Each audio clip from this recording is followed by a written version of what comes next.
walking with it.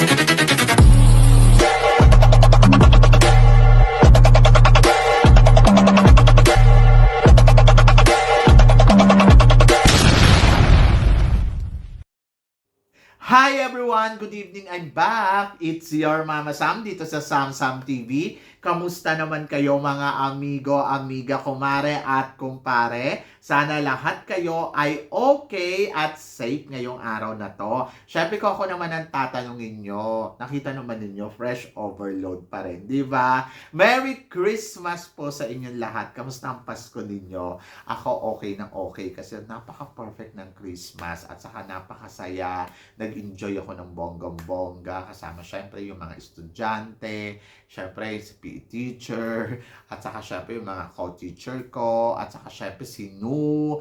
Nagpunta kami sa simbahan, nagsimba kami, and then ayun, ang perfect lang ng Christmas. So masaya naman, kaya lang nakakapagod kasi ngayong activity talaga ipiprepare mo yung mga bata ng bonggang-bongga. So talagang, ay nako, ang beauty ng Mama Sam ninyo yesterday, pagod but masaya. Kumbaga parang ang perfect ng Christmas. So, nag-enjoy ko siya.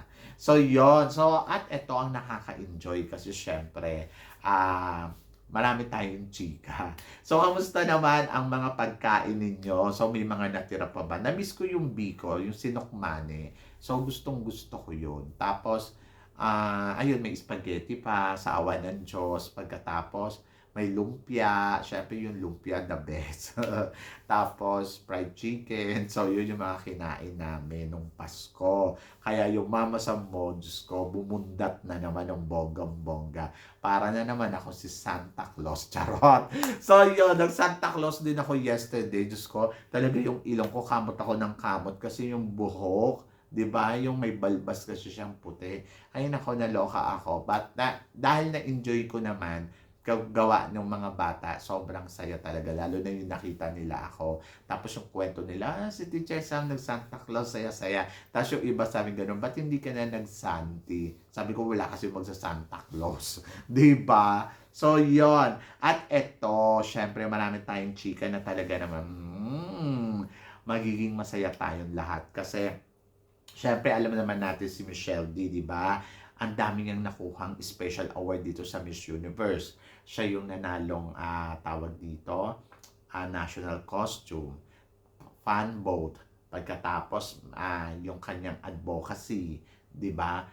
Halos lahat, kulang na nga lang evening gown siya din ang manalo eh. Sa totoo lang, kung ito si Michelle D ay nanalong evening gown dito, Diyos ko, lokohan na to, di ba? Kaya lang, hindi nga siya nakapasok sa top 5, kaya hindi na nila pinanalong best in evening gown. Dahil kung nakapasok to, kahit siguro best in evening gown siya na yon. Si Michelle D ang tinuturing natin na maraming nakuhang award, di ba, dito sa Miss Universe. At in fairness, yung kanyang national costume, isa to sa mga naka-history na dito sa beauty pageant ng Miss Universe kasi 3 beses pa lang tayo na nanalo ng Best National Costume. Nung una kay Charlene Gonzalez, di ba? Na sa Pilipinas naman ginawa yon. Kaya sinasabi nila, ay naku, kaya lang naman nanalo ng Best National Costume daw si Charlene ay dahil sa Pilipinas. Pero alam nyo guys, sa haba ng panahon, naisip ko lang sabi ko okay na rin kung nanalo si si Charlene Gonzalez ng Best National Costume kasi history pala talaga siya. At dahil history siya, so forever siya na nandiyan sa Miss Universe list, kumbaga. At kung hindi tayo nanalo ng national costume noon, di wala tayong history na nanalo ng national costume noong 1994. Kumbaga parang okay na nandiyan siya.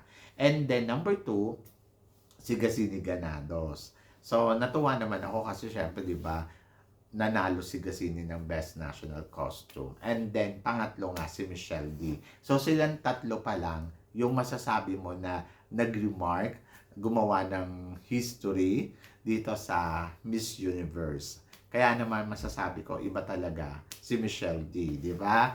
At saka yung kanyang advocate talagang panalo at nabigyan din yun ng special award at malaking perang nakuha niya doon, 'di ba? Para sa advocacy niya.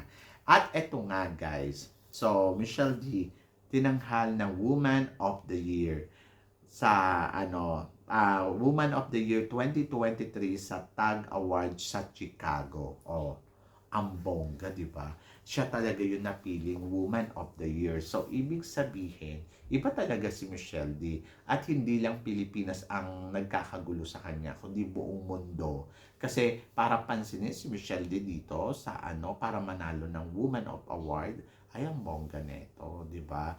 So, iba talaga ang Michelle D. Iba talaga yung ibinigay niyang performance na level dito sa Miss Universe at yung pagiging remarkable niya sa lahat ng tao. At imagine mo, di ba, natuwa ang lahat dahil si Michelle D ay kahit hindi siya nanalong Miss Universe, parang mafe-feel mo na siya ang panalo dito sa lahat ng mga nakukuha niyang tagumpay, yung feedback ba ng mga tao sa kanya, 'di ba? Ang todo. At ngayon nga, Woman of the Year. So, anong masasabi ko diyan? Di bongga. Congratulations kay Michelle D. At agree naman ako na naging Woman of the Year siya kasi kung tutuusin, hindi lang siya Woman of the Year, she is Miss Universe, 'di ba? Kasi ayun lang naman talaga yung kulang kay Michelle D, yung titulo Miss Universe lahat na nasa kanya Kumbaga parang andyan siya, ang suporta ng mga tao, pumalo talaga ng bonggang-bongga yung pagmamahal sa kanya.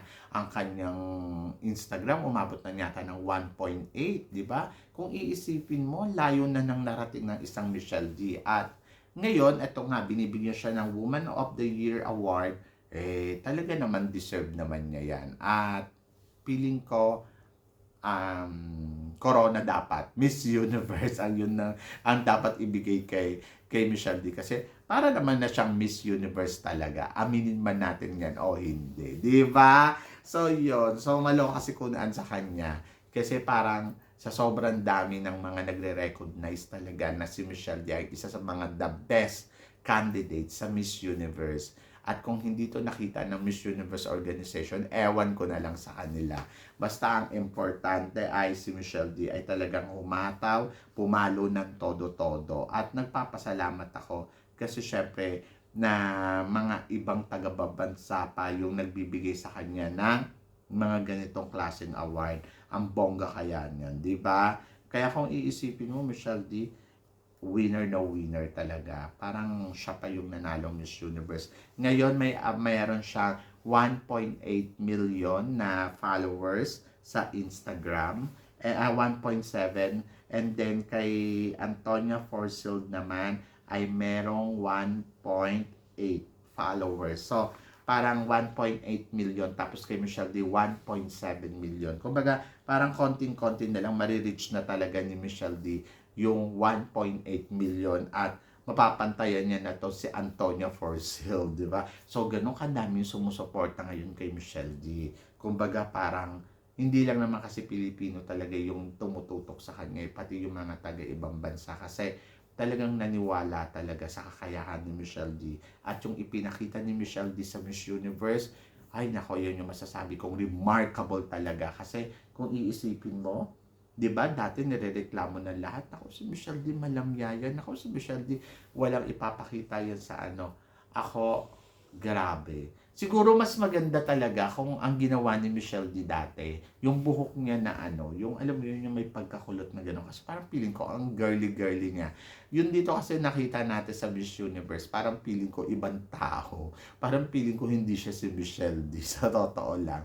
Pero kasi marami nagtatanong, Mama Sam, paano kung halimbawa ang ginawa ni Michelle D, yung buhok niya, yung side view, tapos naka full makeup? Ay, di Diyosa, baka siya na nanalo. Kaya lang siguro hindi na ginawa yun ni Michelle D kasi etong ang si Shanice ay naka-curly hair noong Miss Universe. Pero kung ako kay Michelle D, pinantayan ko yon nang magkaalaman ko sino talaga yung totoong maganda. Di ba? So, yon. Sabi pa nga ganun, mamasab kung paano kung sineksihan pa daw ni Michelle D yung mga rampa-rampa. Alam mo, sa totoo lang, kung ano yung ipinakita ni Michelle D dito sa Miss Universe, I'm contented naman. At parang feeling ko, ayun talaga yung highest caliber na yung parang ang very strong and powerful. At ayun, so ganun yung nangyari, ganun yung resulta. Wala tayong magagawa. It's a decision, judges. But kung ano man yung ginawa ni Michelle D, she's a winner kahit paano pa man nasabihin ng iba, winner siya sa puso ng lahat, 'di ba? At tingnan mo nga, ito nga ang organization ng nagbigay pa ng award sa kanya bilang Woman of the Year at taga Chicago pa yun nagbigay ha. So, ganun kabongga lang ang isang Michelle D, di ba? So, yon. So, kayo guys, ano guys ang masasabi ninyo dito sa mga pinag-uusapan natin? So, please comment below para at least malaman ko naman kung ano naman ang chika mo sa mga tinatalakay natin. So, yun guys, syempre maraming salamat sa inyong lahat sa walang sawang suporta na binibigay ninyo araw-araw, lagi-lagi. And then, of course, sa mga hindi pa nakaka-subscribe dito, please don't forget to click like and subscribe my channel at i-click nyo na rin po ang notification bell para lagi kayong updated, syempre, sa aking mga chika. So guys, hanggang dito na lang. Hanggang sa muli natin chikahan. See you tomorrow. Thank you guys!